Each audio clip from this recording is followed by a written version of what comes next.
You're listening to the Tales from the Grip podcast. If you're gonna make a movie, then you need to get a grip.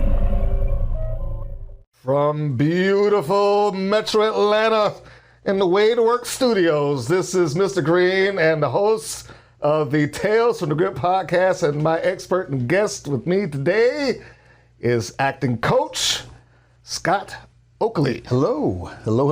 How are you, sir? Good. Thank you for having me. And just as a side note, I want you to just go to your camera and show that thing. You know, he's got the special skull ring. Yes. Makes me think of the Expendables, because that was a big thing in the Expendables. I love that movie. Thank you. Oh, yes. You know, I just had to show that off for a second. Even if you wasn't going to show it off, I had to get you to do that. Thank you. It was a gift from my wife. Yes. Well, see, She's got good taste. She does. A good taste. I would say so. Thank you. So what a good.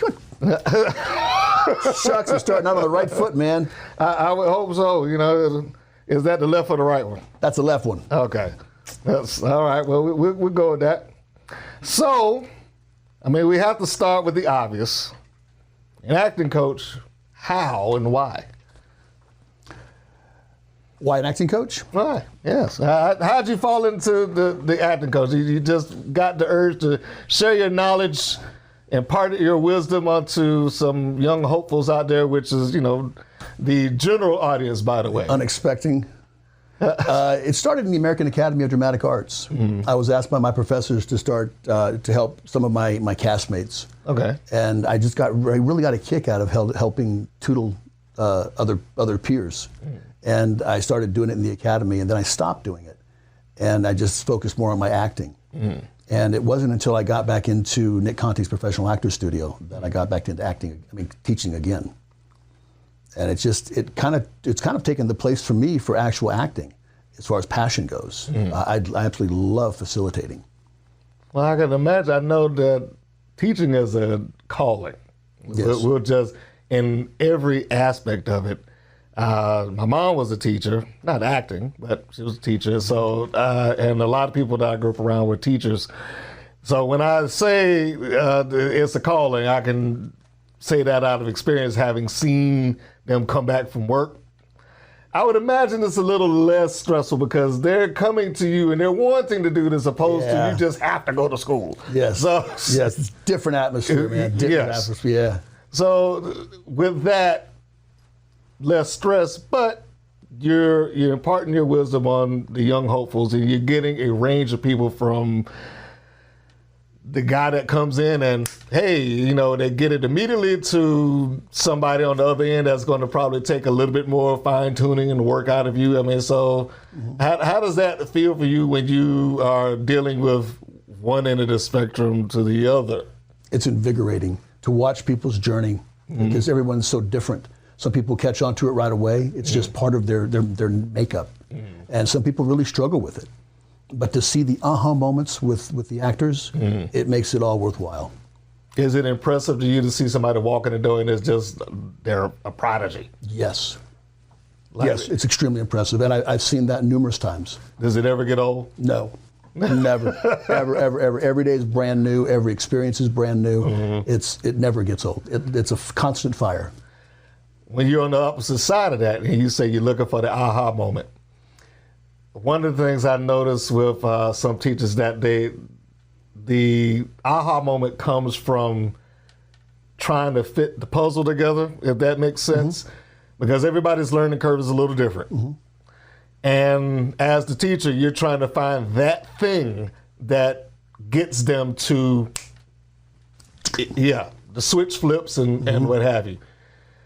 I know this is probably pretty broad, but do you have any example of what you may have had to do for someone to steer them into that, you know, bringing up a life example, or, hey, you know, a smack in the head? I know, smack in the head. But anything, you know, that you could think of is like, okay, this person was really struggling, but I did this for them, and it brought them around that curve. Your reiteration, I think, is a good key. So I speak a lot in analogies and metaphors and things like that. And just reiterations, getting people, if you're not catching it one way, speak about it in a different way. Talk about it in a different way. A specific example? Oh, I can't think of a specific example off the top of my head. I have 120 different students. Of them. Yeah, I've got 120 different students currently. They're all so very interesting. They're all so unique. I love them all. That's right. I love them all. Yeah, every one of them. And I know all their faces too. Role playing is really popular with most of my students. Okay. Taking on, because it's acting, so taking on the characters but reversing them. You play me, I play you. What's it like to see you through my eyes? Mm-hmm. And through that, I'm assuming that the examples that they do of being that other person can be quite unveiling. Yes, very much so. Very much so. Yes, do I do that? Very sobering, yes. Yeah. Well, that's what it looks like when I do that. I see now what you're talking about. I'm looking for this angle. Would you say it's a difficult skill set to learn? Or is that just case by case? No. I think it's a difficult skill set to commit to. But not to learn, because we use acting every single day of our life, whether we realize it or not. Okay. But to commit to do it on a professional level, I think takes a very special person. Now, there have been several actors that I've gotten a chance to interact with, and that's an interesting way that you put it, to commit to, because sometimes it might be disappointment, or the business may beat them down, or life happens, or they just find that, you know what, this isn't for me. I just needed to try it, and it's not what I wanted. Sure. When you see that, are you ever in a position where like, hey, don't, walk away from it so soon, give it another chance, or do you let them just kind of find their journey on their own? I'll encourage you and encourage them as long as it's received.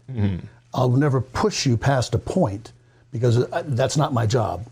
My job is to be there and support you as long as you want support and need support, but never carry you. I'm not going to carry dead weight. Okay. You need to support your own weight, stand on your own 2 feet. But if it's not for you and you tried it out and it's something that just doesn't sit with you, or maybe it was disillusioned or something, or maybe it was a time for a season, then I wish you the best of luck on the new path, and maybe you learn something here that you can apply for your new skill set. Disillusioned is a great description. There also are cases of people who, I want to say it nicely, may have gotten into it for some of the wrong reasons. Yes. Yeah. Well, it can be very attractive for the wrong reasons. Yeah, I mean, it's glamorous. It's a very shiny carrot. But when you identify that as the teacher, do you feel it's your place to say, hey, look, this ain't the place where you'd be coming up here trying to pick up girls? Oh, I'll nip or that. whatever. Oh, yeah. That's kind of to the neck.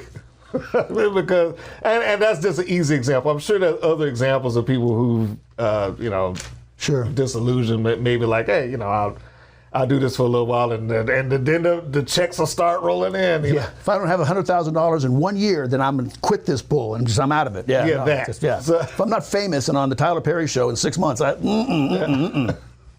Yeah. Do you find yourself having to address that, like, from the get-go, and say, look, this is not something that is an instant fix? Or yeah, it's part of my dialogue for opening classes, usually. For beginner classes, it's part of a dialogue that goes on a repetitious cycle quarterly that's introduced, yes. Everybody that comes in, you got to hear this. Yes. And you need to hear it now. Yeah, get this out of your head. Before you get disillusioned and disappointed. Yes, because we're going to address this later on. We'll address it now. Well, I mean, and that's smart. Did you ever find yourself having to come back and readdress it because they just didn't get it? Certainly. And honestly, I have to address it myself sometimes, because we all have visions of grandeur. Yeah. We all think that we're supposed to be somewhere at a certain time, and if we're not there, we've done something wrong. And that's just not the case. If you're doing what you're supposed to be doing and you know it in your heart, you feel it in your gut, then right where you're at, brother, that's where you're supposed to be. So relax and enjoy the ride. Works for me. Yeah. That's free for you kids out there. Speaking of your teaching, this is where we're going to give the little infomercial spot. Yes. I'll call it that. When you're teaching, what is it that you provide? Or the school in general? School in general. Nick Conti's Professional Actor Studio. Yes. Acting lessons, teaching acting. Mm-hmm. We have improvisation. We have commercial classes. Mm-hmm. We have film and television. Let's see here. It's a non-discipline studio, so we embrace all of the disciplines. Mm-hmm. Meisner, all the disciplinarians of Stanislavski and method. Okay. So we do all of that, and it's kind of a all-encompass school. It's really nice. You don't have to outgrow it. It kind of grows with you. Is there? You don't have to outgrow it. Are they allowed to just remain as long as they feel comfortable? Is there a start? We have beginner, intermediate, and advanced levels, mm-hmm. and then we have 6 or 7 different teachers that teach within those parameters. Okay. For those that are there, I'm assuming that you help steer them in the right direction when they leave the nest, so to speak. Yes. So with that said, in your view, some of the best place for actors to find jobs. Mm-hmm. Do you have any particulars on your list? Like, hey, if you're looking for an audition, go to blank. Yeah. To generate leads yourself, I think the number one spot here in the Southeast is going to be Actors Access. No. That's going to be the best place to go. Casting Networks is going to be probably your second place, and you have to have that and Actors Access anyways if you're going to get an agent. Those 2 places are going to be necessary. Okay. So you might as well get used to those 2 databases. Casting Networks would be second. A lot of people like Backstage. Mm. That's not one of my personal favorites, but a lot of my students find successes there, so I always generate it. Why is any particular reason why that's not your favorite? I mean, Well, no offense. No kid. I've just found that for what I've looked at in my demographics, the majority of it has been working for copy and for crafty. Okay. And that's I would like to see more opportunities other than that, mm-hmm. and that's what I see most of the time in that particular circulation. Yeah, I know Backstage has gotten a lot of people that I've met and had a chance to interact with. That's a whole different thing. Story for another life, huh? So, it's a story for the wrestling channel that I'm on, the Women's Pro Wrestling Network. Ah! Yes. The actors who became wrestlers because they answered an ad on Backstage, which is ridiculous. But anyhow. I've got a wrestler who's a student of mine. He's a pro wrestler. Really? Yeah. Who? Anthony Ogogo. Gogo? Yeah, good guy. Is he working with Deep South? I think so. He's a nice gentleman. Relatively familiar with most of the guys that's here. So yeah. And I know a lot of them like to do that because it helps them with their promos and whatnot. Do you think that, and this might be hard for you to answer as a teacher, because I know you have to be nice, but do you think that acting is outside of anyone's wheelhouse? Yes. You do? I do. Oh, well, then you was right spot on. I do. I think some people just don't get it. Do you have to break that bad news sometimes? I've had to do it once. Really? Yes. How difficult was that? At that point, I think we were of the same mind. So they knew. Yeah, there was very frustrating. They weren't blind to it. No, it was very frustrating for the individual, and I think the individual was aware of it as well. So to hear it come from my lips was just confirmation that perhaps they ought to be doing something different, mm-hmm. something they were more crafted for. Well, that was very smooth. There are some people out there that are pretty tone deaf. You keep saying, yeah, so maybe the shower's where you ought to be practicing that, not in front of a mic. Well, hey, Simon, meow, meow. Simon Cowell had a job for a reason. Yeah, bud. Cut you down right now. Talented mug, Simon Cowell. What's the first thing that you look for when someone tells you that they're interested in acting? First thing you look for in them? Eye contact. Eye contact. Important? To me, it is. To me, it shows character. Not their character, the ability to hold a character. And so if they're saying, hey, yeah, it's a problem. Come on, man, up here. Come on. No, tell me about it. Tell me about what you want. Objectives. What do you want? You want to be an actor? Up here, man, look at me. Tell me what you want. Let me know you want to be an actor. Sell me on it. So if they're How bad do you want at your feet and the knees and often this ain't. I'm not buying it. I'm not believing you. We're gonna have a bad situation right here already. I'm not believing you. Wow, yeah. Well, I guess, look, if you can't convince me now, you might not be able to do it later. No. Is there a difference in your opinion between being an actor and a movie star? Yes, I think there is. I think that attitude and ego has a lot to do with being a movie star and less to do with being an actor. An actor, in my opinion, takes direction. A movie star, in my opinion, kind of has the ability to make their own direction at that point. Like Robin Williams, for example. He didn't take direction from anybody. No. He came on the scene and ran it. Jim Carrey. He was too off the wall. Yeah, he ran it. Robin does his shtick. Yeah, exactly. Yeah, actors, we take direction. We come with an idea, we have an idea, we present the idea, but we follow directions from directors. And if we don't do that on a regular basis and on request, we don't work on a regular basis because we get labeled as hard to work with. And unless you're at a level where you're bringing in a whole lot of stuff with you in the back end as revenue or something. Box office. Yeah, you're hard to work with. That's a tail you don't want to drag. That's heavy. Those are two great examples, though. Robin Williams, Jim Carrey. Because, as you said, with Robin Williams and Jim Carrey in his early career, they were, you almost couldn't write for them. Bing, bing, bing, bing. It was, Gary Marshall specifically said, no, we didn't write dialogue for him on Morgan Minute. We just, Pam does her thing. She reads this dialogue. Camera goes to Robin. Robin does her shtick. Then we come back to, give me the bullet point so she knows her cue to come back. That's amazing. That's pretty much it. But now I bring them up as great examples because at some point they both, for whatever reason, decided to try to reel it in. Less off the wall, probably not the stuff that he's mostly remembered for. Yeah. Did they have a relationship at some point too during the sitcom or something? It just got real written up. Robin and Pam? Yeah. I don't think they had a relationship, but it did get to a point. They had to get somebody who could match him. Yeah. Which was the Jonathan Winters thing. Jonathan Winters, right. They had to get somebody that could match that improv. Jonathan Winters. And John was good. Good call. He wasn't overly energetic, but he could come off the top of his head just as good as Robin could. He did the baby thing.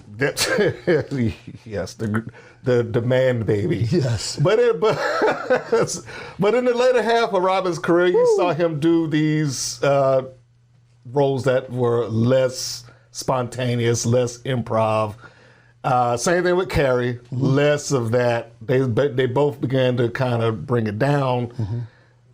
The question behind that is that you address the difference. Do you think that you can do both? Oh yes, definitely. Definitely. I think that if you have that type of skill, that type of over-the-top skill, that you have if you have the ability to curve the ego, then you have the ability to take direction as well. It's the ego. That I, man, I want, I need, I deserve, I should, I need, that's the thing. It's the I. And getting past that. Yes, that's where it goes into ego land. In my opinion. We'll call it that. That's fine. Define a scene study or acting for the camera. Is that, I'll try to give an example. without pointing fingers at a particular studio that's in town that has a bad reputation with fans for having done this early in his existence, there is a director here who started off making plays and his sitcoms cranked out like a factory. Oh. And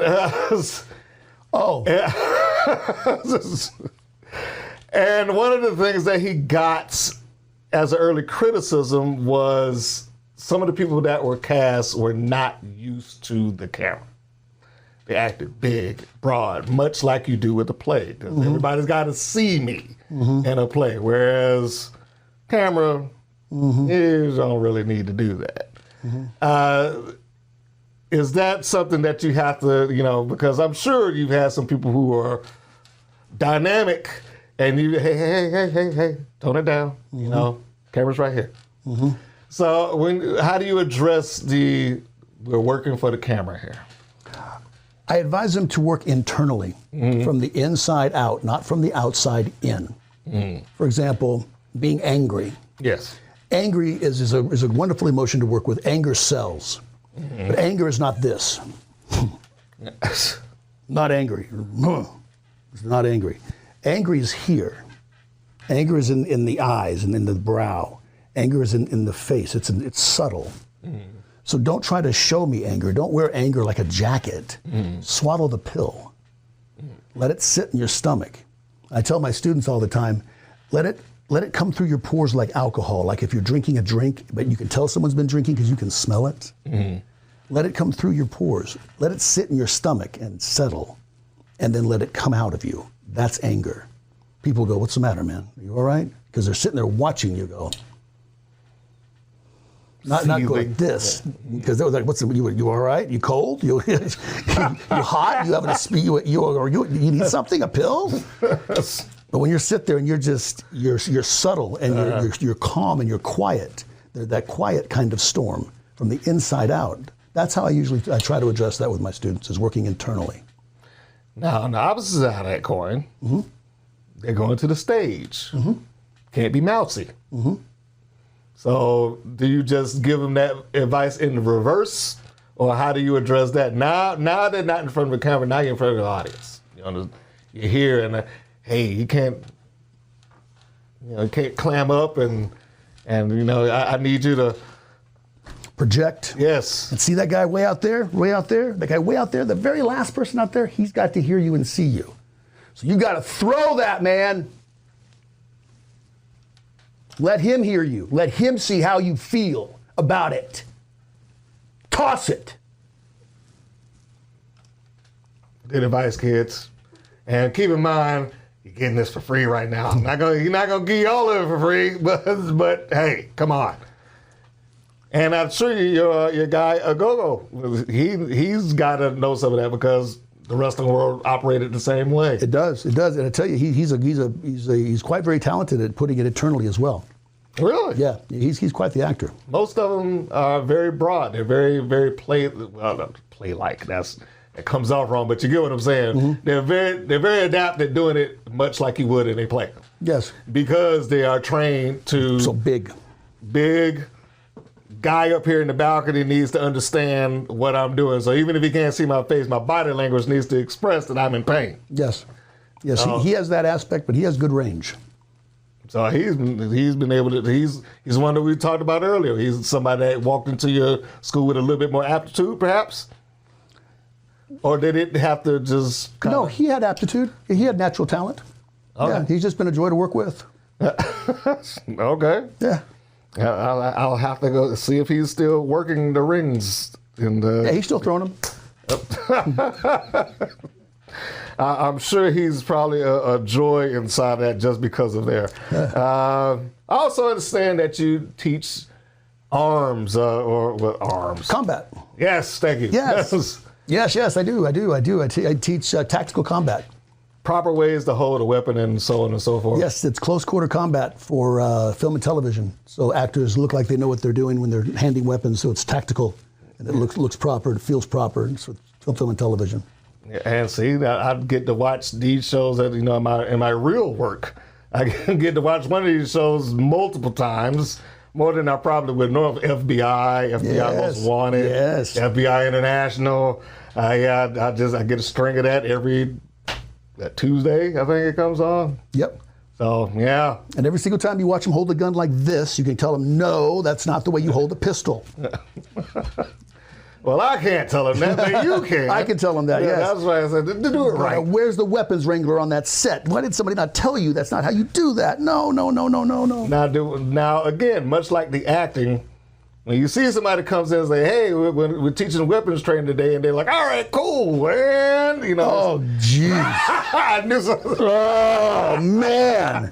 No, I'm not quite as diplomatic when it comes to weapons as I am with acting. No? No. Okay, why is that? Because people die. Just annoying? When people die when you screw up with weapons. Alec Baldwin. Yeah. Yes. It's not funny when it comes to weapons. There's a certain protocol and a certain respect you give to a weapon, whether it's rubber, plastic, wood, unarmed, or armed, whatever it is. It's a weapon. It's a defensive posturing positioning device, but you treat it with respect. Well, I have something special for you. Now, I'm not trained, so don't be judging me on I won't judge you.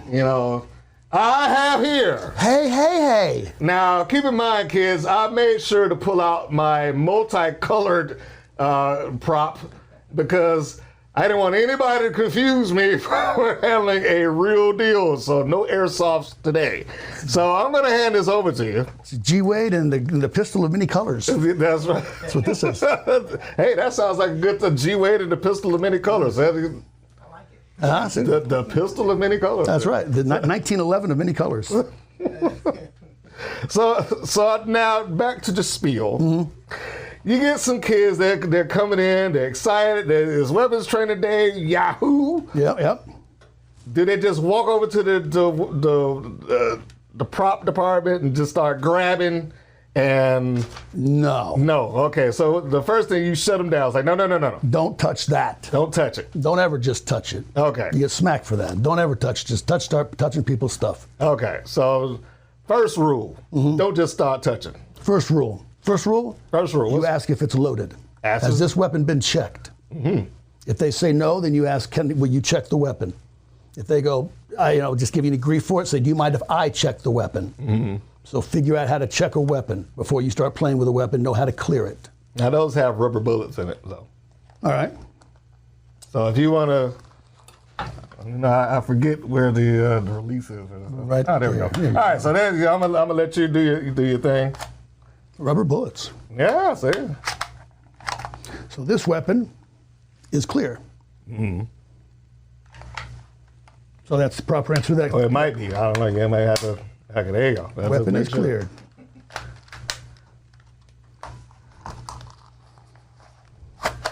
Second rule of thumb is always make sure the barrel is pointed down. Mm-hmm. All the time. Down and away from any particular orifices or extremities. There's going to bleed out on you. Yeah. Well, there is a infamous YouTube clip that I'm sure that cop is not happy that he ever did. Oh, yeah. Yes. Yeah. See, you knew it. Yeah, it's just everyone knows about the guy shot himself in the thigh. Gosh, and I know he's never lived that down. Probably not. Probably not. So for those reasons, and then to go on and try to continue. Yeah, that's a whole. You got to give it to him, man. He had gumption. I think he was just in shock and didn't know I mean, to tell, all right, kids, we're gonna give me that gun over there. So all right, I think you had enough. The teachers had to step in at that point. Like, no, we already had one go off in here. Survival mode. Yeah. But if there's a positive, that came out of that, there is a trainable moment. Yes. That this guy, who by all accounts was classified as a weapons expert, came in to demonstrate how to properly handle this and wound up shooting himself. Made a mistake. On camera, making a mistake. As you just said, and you're saying, hey, look, you treat it with respect because you don't know. Yet you don't know, and it will bite you.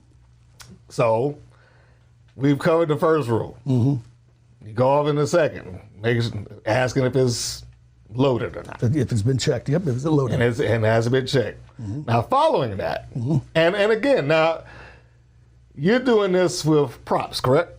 Yes, we're doing it with But props. you're making sure that they earn the respect for that weapon, prop or not. You treat every weapon as if it's real and loaded, even if it's a piece of wood. Now, would you mind explaining? Because I have my own thing, because I know there have been accidents that have taken place on sets, one of them very recently. Yes. Unfortunately. Yes. But in your words, would you explain why? Because I know somebody would look at it like, oh, come on, it's a multicolored toy gun. Why am I doing that? Because there's one phrase, practice like you play. That's why. Muscle memory. So you start doing it well here. By the time I move on to blanks and what have you, I am mentally prepared. That's right. You won't handle even, this. You won't even think about doing something that's incorrect. This will be how you do it, because you would have trained yourself from the word go on how to do it properly. So by the time you have a real round in this weapon, you'll know exactly what to do and how to do it. Now that's great. And again, good stuff. Okay, so third step. You already pointed down. Where do we go from here? When you're holding the weapon, always make sure your finger is in first position, off the trigger, until you're ready to pull it. Always off the trigger. It's called first position or trigger discipline. Okay. Following that. Have fun. Shoot straight. Okay. Downrange. Double tap. Now, you're looking at, we just talked about FBI, which again, one of the shows, I give them a hard time, but it's actually a decent show. Do you ever look at stuff on the shows like, man, why is a guy holding that gun like that? Yes, all the time. Constantly. My wife says I can't watch a show with you with any guns because I'm constantly scrutinizing, going, no. That's wrong. Even on the high budget shows? Sometimes. Is it less obvious on those? No. Mel Gibson is the worst offender. Really? Yes. On his posters, he's doing this number. Well, he's doing that to try to be cool. But that's not right. People see that. My students come in, they grab the gun and they go like this. But now because they saw Mel Gibson do it. I'm like, no, but Mel Gibson did it. I go, I know he did it. Now we talk about the 80s/90s cop movies. Everybody did that. Eddie Murphy did it. I just say everybody did it. Yeah. It's always this. That's the 80s thing. Yep. Let me hold the gun. Let me look good. Running Scared, Beverly Hills Cop, Lethal Weapon. I mean, you could go down the line. They all have that pose. John Wick, have you ever seen his movies? Yes. He holds it like this. The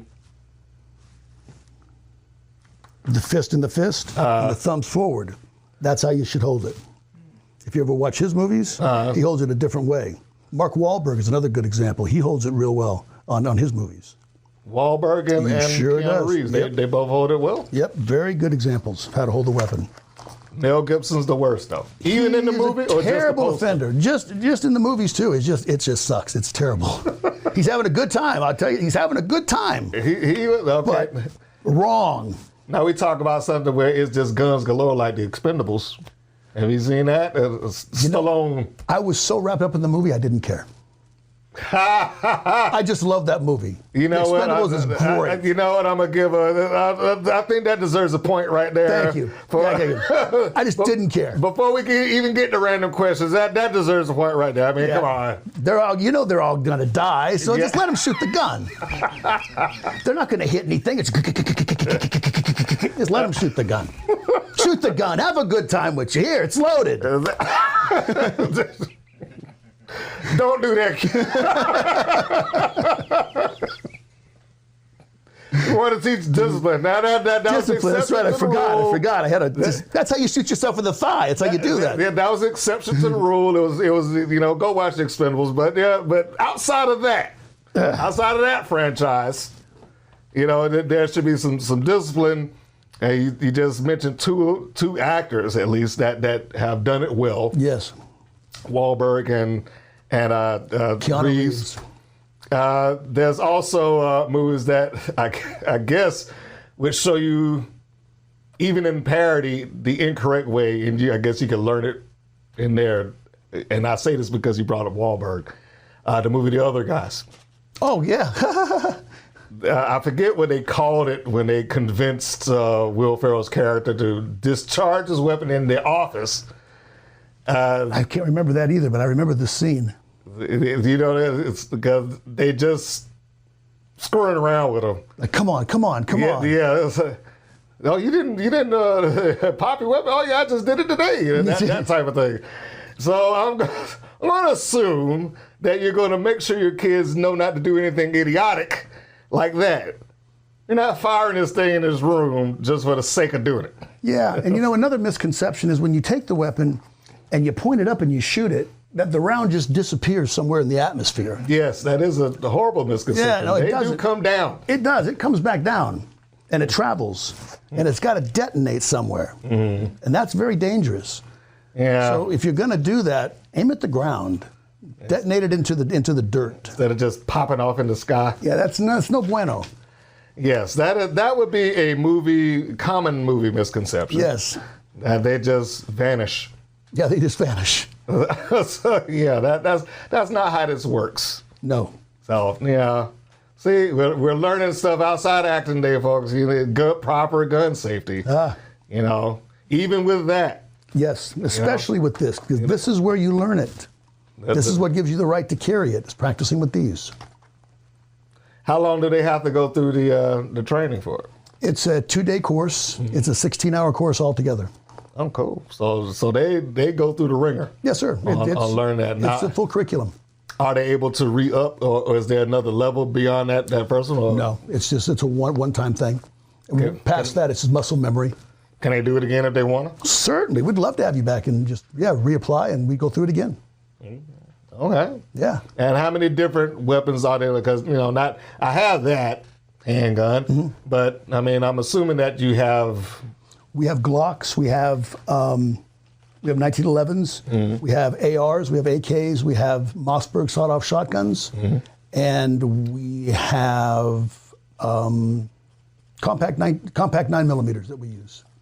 What's the worst offense you've seen somebody do when they walk into that class?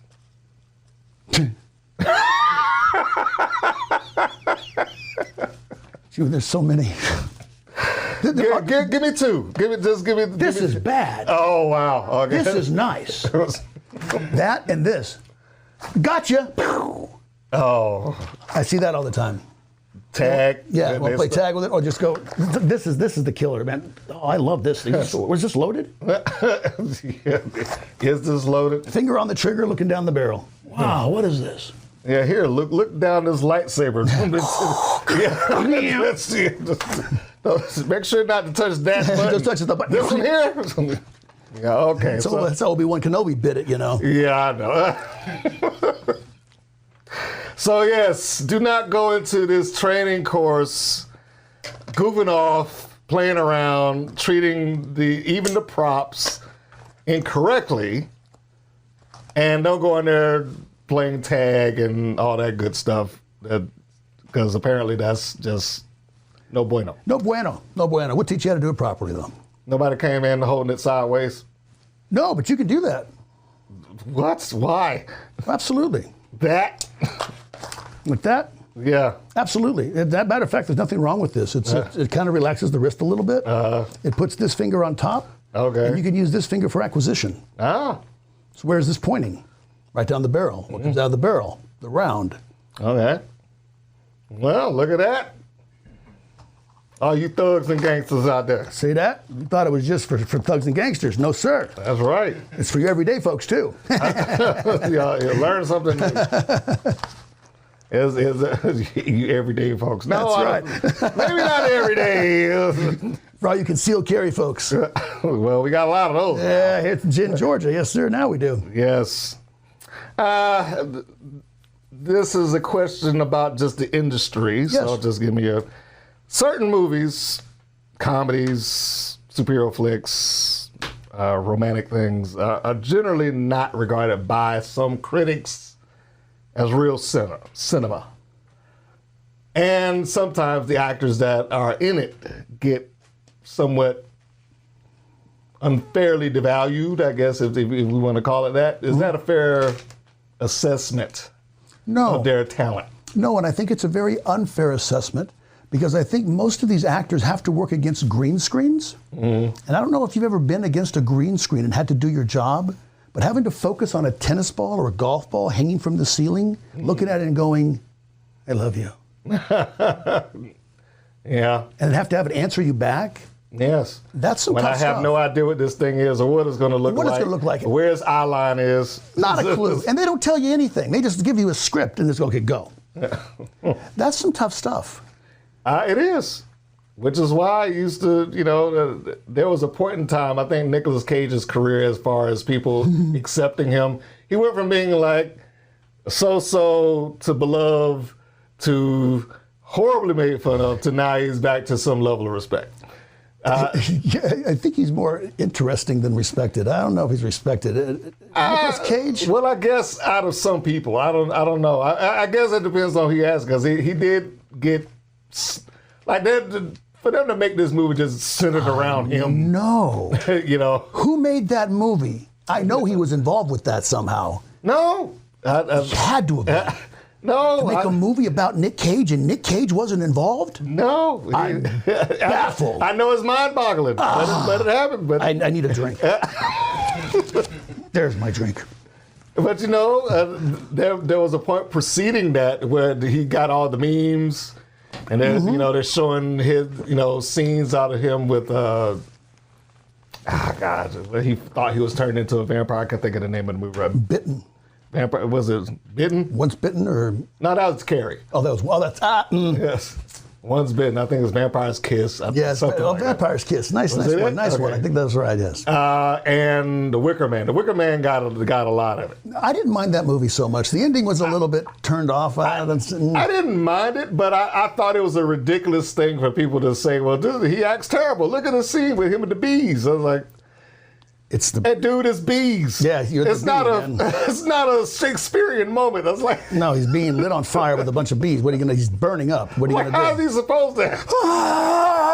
What are you gonna do? Was I not screaming loud enough for you? Are you not entertained? Well, these 50 bees are crawling around on my face. I'm like, what kind of acting job am I supposed to give you right now? You're only gonna get one take on this, so I hope you enjoy it. Action. So yes, I mean, I say that as you just said with the tennis ball like that. Yeah. Those are CGI bees, obviously. So, I mean, what are you going to do? Yeah, man. I think it's a lame rap. I think that a lot of those actors, they should get better accolades for what they do. Hey, yes. And if you take that scene out of context, of course it looks ridiculous. Man, give me a break. Thank you.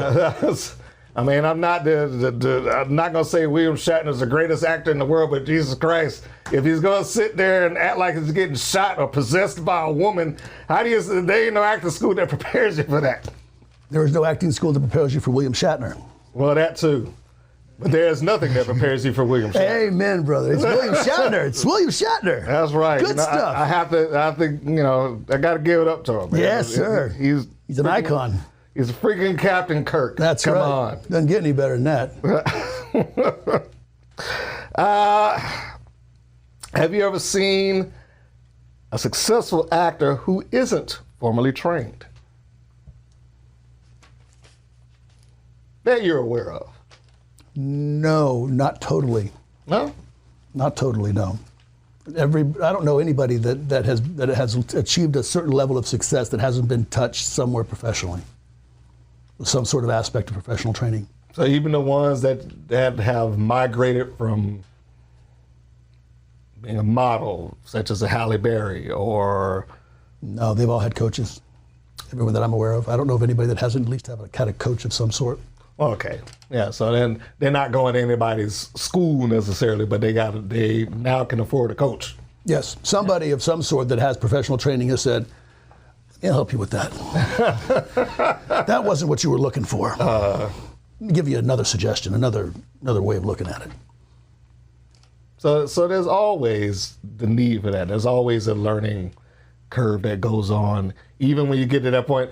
Because the common, I don't want to say misconception, but the common thought would be, and I'll use Eddie Murphy as an example, because his career went so quickly. Mm-hmm. He went from stand-up, Saturday Night Live, 3 years later, I am a movie star. Mm-hmm.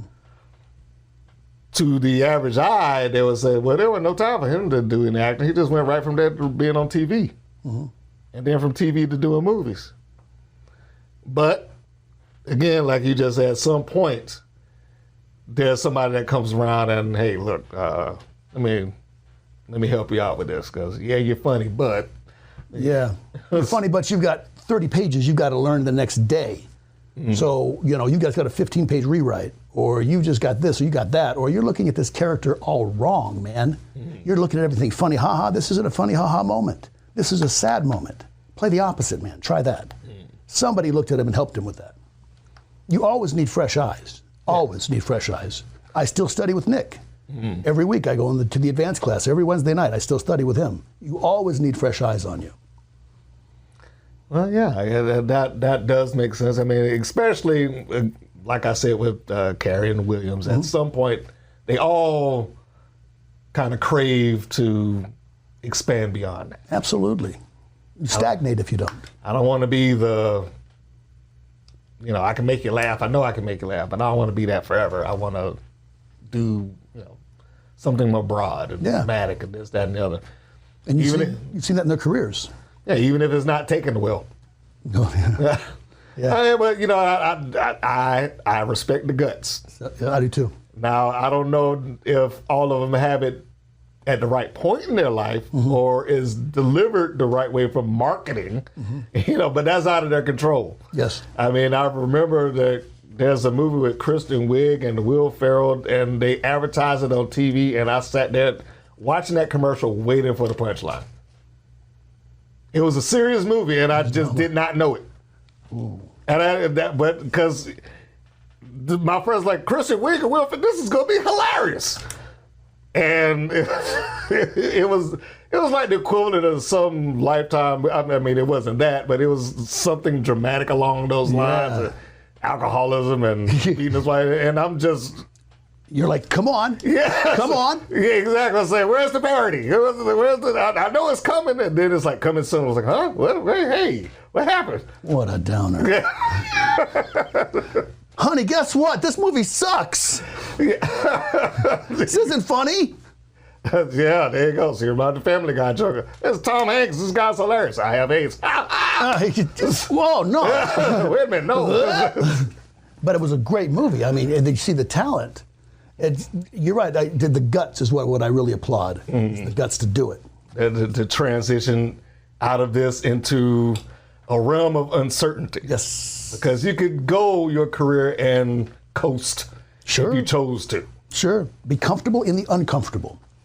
Is that advice that you would give your students? I mean, because I'm sure you have somebody that would walk in there as like, this person could do lead romance for the rest of her life. Yep.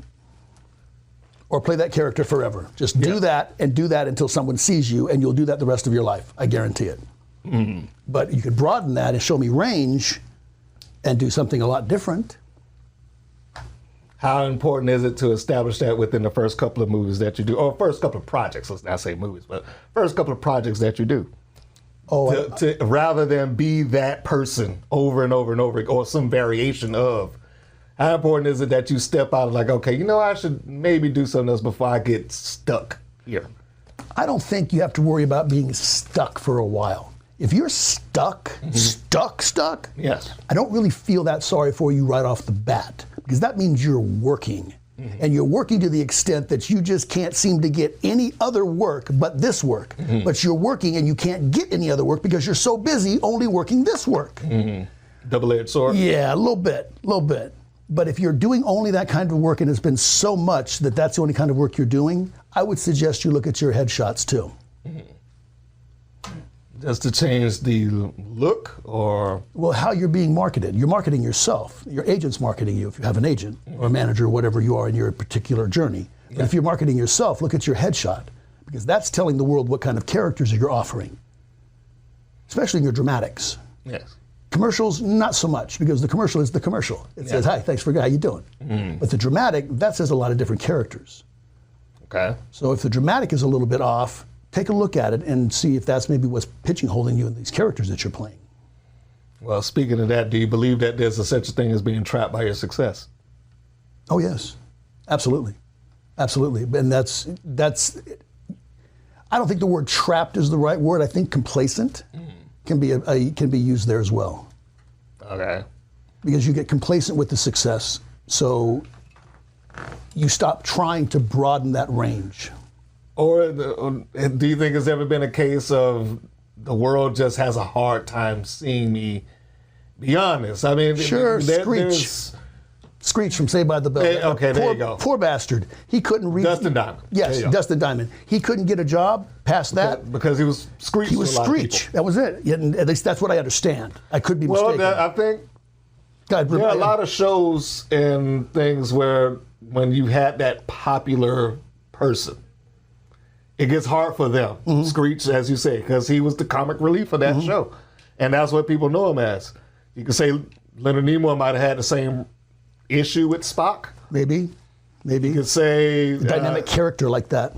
Yeah, you just people. Oh yeah, that's Mr. Spock. And it's hard to get people to just no. And I was on Mission Impossible. People forget that entirely. Yeah, like that is never something that's brought up that he was on that show. No, people don't even know that. They're not allowed to. It's just Spock. You don't say it, but it's just Spock. It's all you are. Yeah, so you're Mr. Spock. That's it. Yep. And there's probably any number of other Fonz. Henry Winkler. Took him a long time. What a fantastic actor that man is. He is. But how long did it take him to make people believe it? Because, here's one of the problems that he had. The Fonz was iconic. In an era, absolutely. And in an era. Trying to do movies while he's on that show, it kind of, even though he performed well, like going back and me watching Night Shift, or I forget the movie he did with as the Rustlers, based off of Gorgeous George.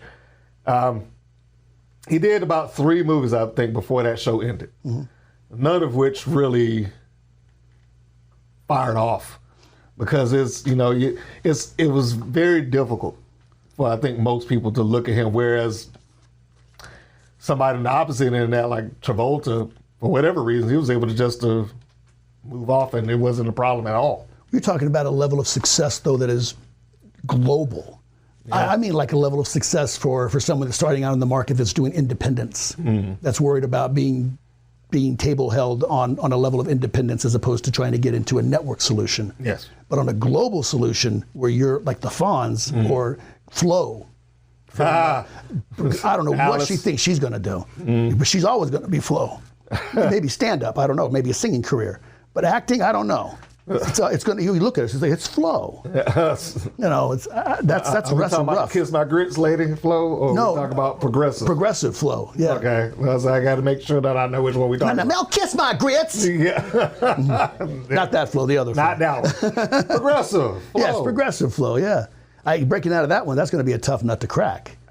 She's so iconic. I mean, it's just such a big, bold character. It's so in your face, like the Fonz or Mr. Spock. It's such a bold character choice. You're taking a risk when you're doing that. It's going to flop, or it's going to be iconic, like you said. Yeah. And if it hits, God love you, man. You did it. But you're going to be doing it for a minute. Yeah. Until you can get people to get past it. Welcome home. Congratulations, you made it. Yeah. Whatever that means. Be Tom Hanks. Yep. He found a way. Indeed.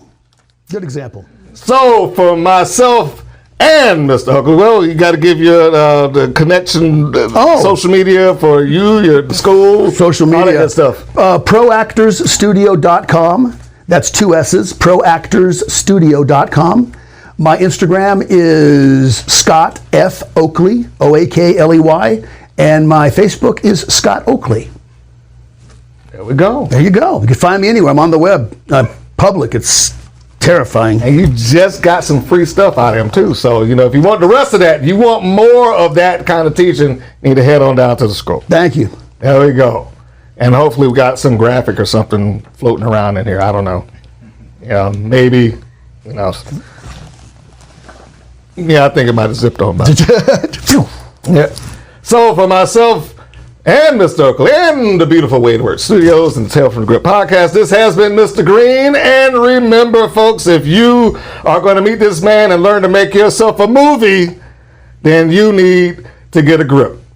So long, everybody. Thank you. This episode of Tales from the Grip is brought to you by the Colonel Goes Popcorn, which you can find at The Colonel, spelled like you do the Colonel, not the military rank, but Colonel of Corn, Kernel. Yeah, my spelling's bad sometimes. But anyway, don't worry about my spelling. Worry about what flavors you can get when you go to the Colonel Goes Popcorn. Kettle corn, gourmet style, brought to you out of Atlanta, ships anywhere. You can get stuff like yellow cheddar, strawberry banana, which I never thought would have been a flavor, but it is. It's true. It works. Cheddar sriracha, which I had, which is delicious. My kids actually ate it up before I could finish it all. Cajun caramel, cheddar sriracha caramel, Parmesan garlic, which I also had, and I found that in my son's trash can when the empty bag. He tore right through it. Just didn't. I'm glad I had the chance to taste some of it before I left out of this building. Anyway, the point being is that if you're going to sit there and you're going to have some popcorn, you might as well go gourmet, go all the way. And if you're going to go gourmet, go for the Colonel Goes Pop. Remember, the Colonel Goes Pop is the website. Goes everywhere. Just because you're not in Atlanta does not mean that you can't get it. Ships out to you. And you can enjoy this just like you would any other movie night. Grab yourself a soda, get yourself a gourmet popcorn, and support him and the show with the Colonel Goes Pop. And now, on to the podcast. Tales from the Grip podcast. If you're going to make a movie, then you need to get a grip.